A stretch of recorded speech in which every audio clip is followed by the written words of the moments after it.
सबसे पहले अपने चैनल पे आपका स्वागत करता हूं और आज मैं आपको सडन चित्रकला के 6 अंगों के विषय में जानकारी दूंगा जो बहुत ही महत्वपूर्ण है। और चित्रकला के तत्व तो अलग से होते हैं, लेकिन चित्रकला के 6 अंग कौन कौन से हैं, ये क्यों महत्वपूर्ण है, इसका विवरण कहाँ कहाँ मिलता है, इन सब बातों को हम आपको बताने जा रहे हैं। 11वीं सदी में वात्स्यायन मुनि के द्वारा रचित पुरुषार्थ के लिए जो ग्रंथ था कामसूत्र, आप सब लोगों ने नाम सुना होगा। कामसूत्र में वात्स्यायन मुनि ने 64 प्रकार की कलाओं का उल्लेख किया है ना, जिसमें आलेख्य कर्म यानी चित्रकला को चौथा स्थान पर रखा है। जयपुर के राज्यसभा के एक विद्वान थे जिनका नाम था यशोधर पंडित। यशोधर पंडित ने इस कामसूत्र ग्रंथ की टीका की यानी टिप्पणी की यानी समालोचना लिखा, और यह समालोचना जयमंगला नामक ग्रंथ के रूप में जानी जाती है। इस जयमंगला ग्रंथ में यशोधर पंडित ने चित्रकला के 6 अंगों के बारे में विस्तार से बताया है।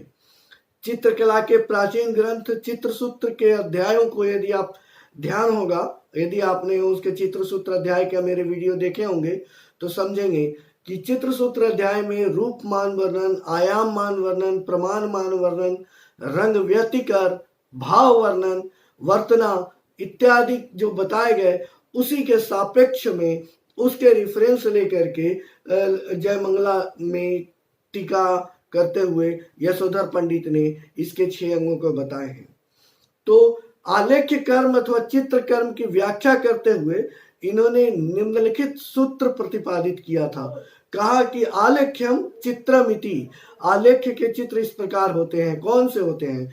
जिसमें रूप भेदा प्रमाणानि भाव लावण्य योजनम सादृश्यम वर्णिका भंगम इति चित्र षडंगकम, जिसमें रूप भेद हो, प्रमाण हो, भाव हो, लावण्य योजना हो, सादृश्य हो, वर्णिका भंग हो, ये चित्र के 6 अंग हो, वही चित्र हैं।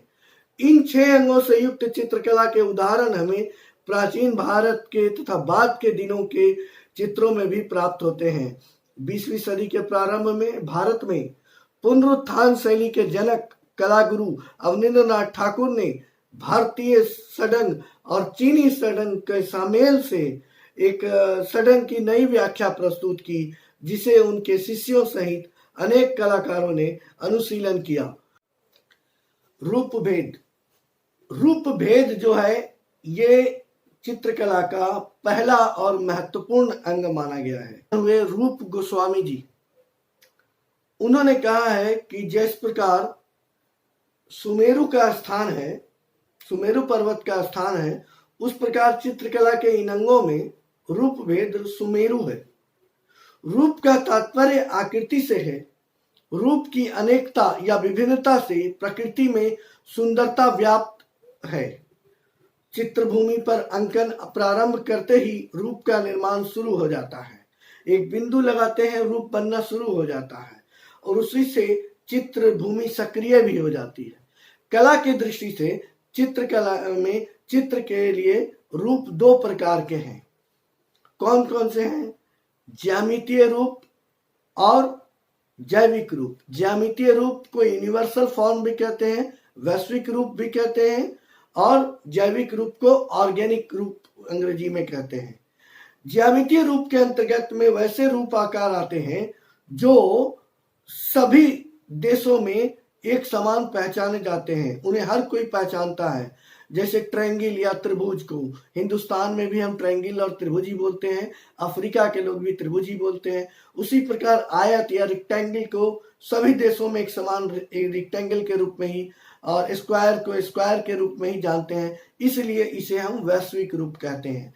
लेकिन जब हम प्रकृति जन्य आकारों के पास आते हैं, जैविक रूपाकारों के पास आते हैं, तो उनमें भिन्नता होती है। जैसे एक आलू ले लें या एक टमाटर ले लें, क्या सभी टमाटर एक जैसे होते हैं? सभी आलू एक जैसे होते हैं? नहीं होते हैं।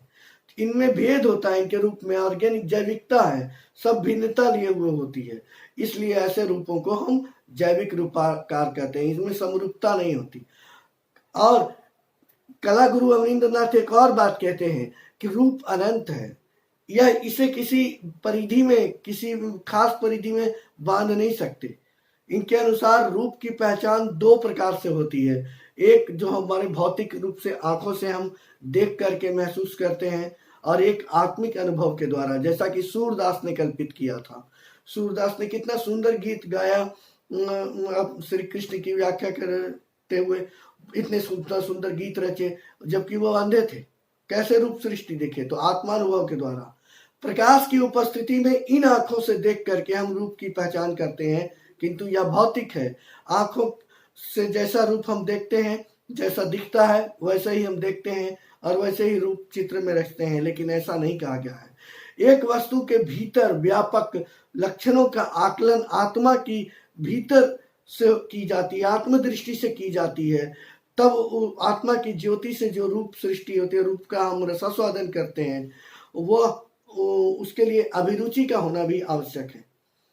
चित्र में भिन्न भिन्न प्रकार के रूपों के संयोजन से सौंदर्य सृष्टि होती है।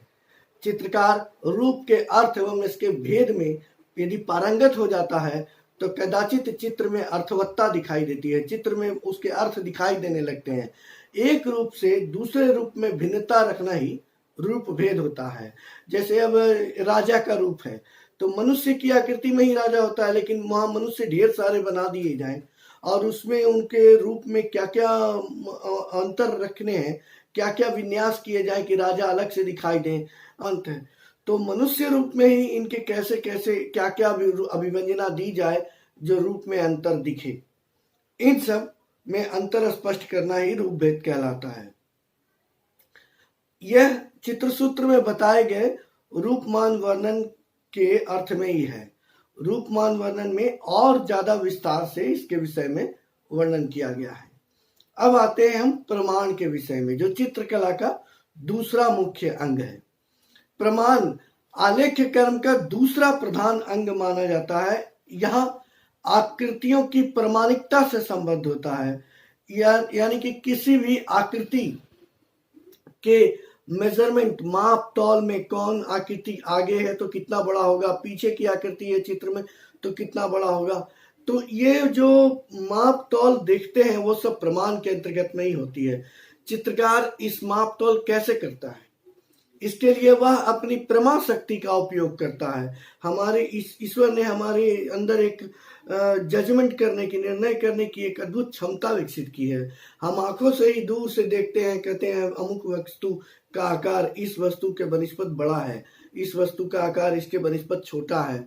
तो चित्रकार अपनी प्रमा शक्ति से नर नारी, पशु पक्षी, वृक्ष लता, भवन आदि आकृतियों का भेद को प्रमाणिक रूप से चित्र में रखता है। मनुष्य की आकृति यदि है तो उसके अनुसार भवन की आकृति कितनी बड़ी होनी चाहिए, यह सब प्रमाण के अंतर्गत में अध्ययन किया जाता है। भिन्न भिन्न प्रकार के मानवाकृति यथा देवाकृति, साधारण मनुष्य की आकृति, राजा की आकृति, यक्ष आदि की आकृति को भी प्रमाण के साथ नाप तौल में भिन्नता रखते हुए बनाने के लिए कहा गया था चित्रसूत्र में। आपको ध्यान होगा यदि आपने चित्रसूत्र अध्याय वाला वीडियो सुना होगा तो प्रमाण से ही भिन्न भिन्न हाव भाव प्रदर्शित होते हैं। वस्तुतः प्रमाण चित्र में संबद्धता, संपृक्तता के सिद्धांत को प्रस्तुत करता है। यह आकृतियों के माप के साथ साथ एक आकृति से दूसरे आकृति के साथ के संबंध, तान, वर्ण आदि के चित्र धरातल के साथ क्या संबंध है, ये सब आदि निश्चित करता है। अब हम आते हैं तीसरे अंग के विषय में। चित्रकला का तीसरा अंग है भाव, और भारतीय दर्शन और काव्य शास्त्र, नाट्य शास्त्र आदि ग्रंथों में भाव की महत्ता और सूक्ष्मता पर गंभीरता से विचार किया गया है। भाव क्या है? चित्र में आकृतियों के अंगों एवं उपांगों की भिन्न भिन्न मुद्राओं से भाव की सृष्टि की जाती है। नाट्य में भी शरीर के भिन्न भिन्न अंग उपांगों के भिन्न भिन्न मुद्राओं में के द्वारा, भिन्न भिन्न मुद्राओं के सृजन के द्वारा कलाकार भाव अभिव्यंजना देता है। चित्रकला के सभी तत्व, रेखा, रूप, रंग, पोत, तान, संगति और संतुलन आदि समुचित प्रयोग से चित्र जब बनते हैं तब उसमें भाव का संपुंजन होता है, भाव उत्पन्न होता है, ये तत्वों की मात्रा के ऊपर निर्भर करता है। भिन्न भिन्न रसास्वादन के लिए भिन्न भिन्न तत्व का मात्रा रखी जाती है। दो पक्ष हैं भाव के दो पक्ष बताए गए हैं, एक जो कलाकृति से उत्पन्न हुआ भाव, दूसरा दर्शक के मनोभाव। अच्छी कृति वही मानी जाती है जो दर्शक को भी उसी भाव में रसासिक्त कर दे, भाव विभोर कर दे, जैसी व्यंजना उस कृति में है ना। तो भाव क्यों आपने थोड़ा सा में समझा। भाव में और भी बहुत सारी बातें हैं। भाव कितने प्रकार के होते हैं, जैसा कि भरत मुनि ने नाट्य शास्त्र में बताया था, अस्थाई भाव की संख्या, व्यभिचारी भाव की संख्या। तो अस्थाई भाव, व्यभिचारी भाव और अनुभाव, ये सब के संयोग से रस की निष्पत्ति होती है, रस बनते हैं और रस सौंदर्य उत्पन्न करता है। 8 अस्थाई भाव बताए गए हैं, 8 अस्थाई भाव के 8 रस अलग अलग बताए गए। 9वां रस निर्वेद शांति के रूप में भाव में जुड़ा तो शांत रस उत्पन्न हुआ। इस प्रकार 9 रस के 9 रंग हैं, जो इस प्रकार से है। भाव जो 8 हैं वो इस प्रकार हैं। पहला भाव है रति का। रति भाव से श्रृंगार रस की उत्पत्ति होती है। और दूसरा भाव है हास, इससे हास्य रस की उत्पत्ति होती है। हास्य रस के बाद शोक का भाव हम पढ़ते हैं, शोक से करुण रस की उत्पत्ति होती है। उत्साह भाव है जिससे वीर रस उत्पन्न होता है। क्रोध का भाव है, इससे रौद्र रस उत्पन्न होता है। भय का भाव है जिससे भयानक रस की उत्पत्ति होती है। जुगुप्सा के भाव में विभत्स रस उत्पन्न होता है। इसी प्रकार विस्मय भाव से अद्भुत रस की उत्पत्ति होती है और शांति भाव में शांत रस की उत्पत्ति होती है। भाव अभिव्यंजना के 2 रूप हैं, प्रत्यक्ष और अप्रत्यक्ष। प्रत्यक्ष भाव को हम चर्म चक्षु से, चमड़े की चक्षु से, भौतिक चक्षु से देख सकते हैं, किंतु जो अप्रत्यक्ष स्वरूप की अनुभूति होती है वह व्यंजना हमारे अंतर्मन से अनुभूति होती है। भाव का संबंध हमारे आंतरिक विचारों से होता है। अब जो अगला अंग है चित्र कला के, वो है लावण्य योजना। लावण्य योजना बड़ा ही सुंदर सा शब्द लगता है और नया भी लगता है आप लोगों के लिए, है ना। तो चित्र में जहां भाव का संबंध आंतरिक विचारों से है, वहीं लावण्य जो है बाह्य सौंदर्य का अभिव्यंजक है। जो चित्र को दिखने में जो सुंदर कहते हैं, कितना सुंदर चित्र बना है, ये जो भाव आता है आपके भीतर, ये लावण्य योजना के कारण ही आता है। चित्र में बाह्य अलंकरण का समावेश, जो आप बाहरी डिजाइनिंग आप बनाते हैं, वो लावण्य योजना के अंतर्गत ही आते हैं, उसी के द्वारा संभव है। निर्जीव रूपाकृति भी लावण्य के स्पर्श मात्र से प्राणवान हो जाती है ना। वह सौंदर्य के उपमान हेतु माधुर्य और लावण्य, ये 2 शब्द प्रयोग किए जाते हैं। थोड़ा ध्यान से सुनिएगा मेरी बात को। सौंदर्य के उपमान हेतु 2 शब्द माधुर्यम और लावण्य, ये दोनों का उपयोग किया जाता है। माधुर्य का अर्थ होता है मीठा और लावण्य मतलब नमकीन। तो अब लेकिन भोज्य सामग्री में, जैसे मान लीजिए चाय है, चाय में चीनी थोड़ी ज्यादा हो जाए, मीठा थोड़ा ज्यादा हो जाए, तब भी ग्राह्य हो जाता है, चल जाता है। लेकिन दाल अथवा सब्जी बना रहे हो आप, सब कुछ संतुलित मसाला सब संतुलित रूप में डाला है, और उसमें नमक कम हो जाए या बिल्कुल बढ़ जाए, तो क्या वो खा सकेंगे? थोड़ा सा आपको अनमनापन महसूस होगा, वो ग्राह्य नहीं हो सकेगा। यही लावण्य है। लावण्य बताता है अलंकरण हो चित्र में, लेकिन संतुलित मात्रा में हो, न कम हो न ज्यादा हो, बिल्कुल संतुलित मात्रा में हो। यह सर्वग्राही होता है। चित्र सब लोगों के द्वारा प्रशंसनीय होता है जब उसमें चित्र के जो तमाम तत्व हैं उनका संतुलित मात्रा में प्रयोग होता है। संतुलित मात्रा में प्रयोग होने से लावण्य की उत्पत्ति होती है। इस प्रकार चित्र में लावण्य योजना भाव को उत्श्रृंखल होने से बचाती है। भाव को उत्श्रृंखल होने से बचाती है। किस प्रकार? और लावण्य से हम परिमिति देते हैं। जैसे आपने एक मानवाकृति बनाई, निर्वस्त्र बना दी, तो उसके अंदर वो भाव नहीं आएंगे, वो श्रृंखलता दर्शाएगा। लेकिन जैसे ही आप उसमें आलेखन स्वरूप में उसके वस्त्र, नंबर, डिजाइन इत्यादि ये सब बनाते हैं तो उसमें सुकुमारिता, कांति, सौंदर्य आदि का समावेश हो जाता है और वही चित्र सुंदर लगने लगता है। संक्षेप में चित्र में अलंकरणात्मक तत्वों का संतुलित निर्माण ही लावण्य है। समझ गए लावण्य योजना? अब हम बात करते हैं अगले अंग सादृश्य की। सादृश्य पांचवा अंग माना जाता है चित्रसूत्र कला का, जिसका अर्थ है देखे हुए रूप के समान, अर्थात किसी भी यथार्थ वस्तु या रूप की प्रतिकृति की समानता ही सादृश्य कही जाती है। समझ रहे हैं आप? चित्रकार रूपांकन के प्रभाव में वृद्धि और सौंदर्य वर्धन के लिए सादृश्य का आधार लेता है।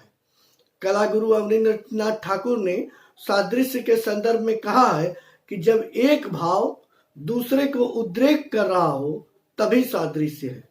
यानी शिल्प शास्त्रों में भी सादृश्य के अंतर्गत आबेहूब प्रतिकृति न बना करके प्रकृति के अन्य तत्वों के सापेक्ष उनकी साम्यता में बनाने के लिए कहा गया। यही सादृश्य है। रूप निर्माण करने के लिए कहा गया कि आप प्रकृति के दूसरे अवयवों से तुलना करके देखें ताकि आदर्श निर्मित हो। मानवाकृति के विभिन्न अंगों के सादृश्य में प्रकृति की भिन्न भिन्न वस्तुएं बताई गई। कुछ एक उदाहरण है जिसे मैं बताता हूं आपको। जैसे हम मुखाकृति बनाते हैं, अंडाकृति मुख है, तांबुलाकृति मुखाकृति है, तांबुल के पत्ते के आकार का चेहरा बनाता है। तो एक तरफ जहाँ अंडाकृति सौम्यता का सूचक है, वहीं तांबुल मुखाकृति जो है वो चंचल व्यक्तित्व को दर्शाता है। इसी प्रकार नेत्रों के लिए मत्स्योदर कृत यानी मछली के उदर की तरह, खंजन पक्षी के सदृश, मृग के समान नयन, पटोल आकार इत्यादि बताए गए हैं। जो ये क्रमशः क्या कहते हैं? मत्स्य की आकृति जो है चंचल नेत्र को बताते हैं, खंजन पक्षी के आकार का नेत्र जो होता है वो प्रसन्नता का दायक है, वहीं जो मृग नयन है वो भोलापन को दर्शाता है, और पटोल आकार की आंखें जो है वो विलासिता पूर्ण जीवन जीने वाले व्यक्तित्व की पहचान कराता है। तो आप स्त्री की जंघाओं के लिए जो है कदली का पेड़ यानी केले के पेड़ के जो तना होता है उसको बताया गया। उसी प्रकार स्त्री के कमर को बताया गया कि यह डमरू के सदृश से होती है। वहीं पे पुरुष का बताया गया कि यह ढोल के सदृश होता है। साथ में यह भी बोला गया कि पुरुष की कमर जो है वो सिंह के कटी के समान, सिंह के कमर के समान होना चाहिए, और स्त्री का जो नितंब भाग है वो हाथी के मस्तक के समान, जहां से सूढ़ ऐसे निकलती है मस्तक के समान, वो स्त्री का नितंब उस तरीके से ऐसे आता है। बिंबा फल के समान होंठ होने चाहिए। शिम्बा फल यानी आप देखे हैं आप मटर की फली, मटर की फलियों के समान उंगलियां होनी चाहिए। ये सब सादृश्यता की सूचक है। इसी प्रकार कह सकते हैं हम कि सादृश्य उपमा स्वरूप होकर चित्र को हृदयाग्राही बनाता है, हृदय में स्थान लेने योग्य बनाता है। और छठा और किंतु बहुत ही प्रमुख अंग है चित्रकला का वर्णिका भंग। वर्णिका भंग के विषय में चित्र सूत्रकार ने कहा है कि इसके लिए चित्रकार को बहुत कठिन परिश्रम करना चाहिए और इस पे पारंगतता हासिल करनी चाहिए। यही बातें मैं भी अपने विद्यार्थियों को कहता हूं, आप सभी लोगों को कहता हूं कि रंगों के मिश्रण में पारंगतता हासिल करें।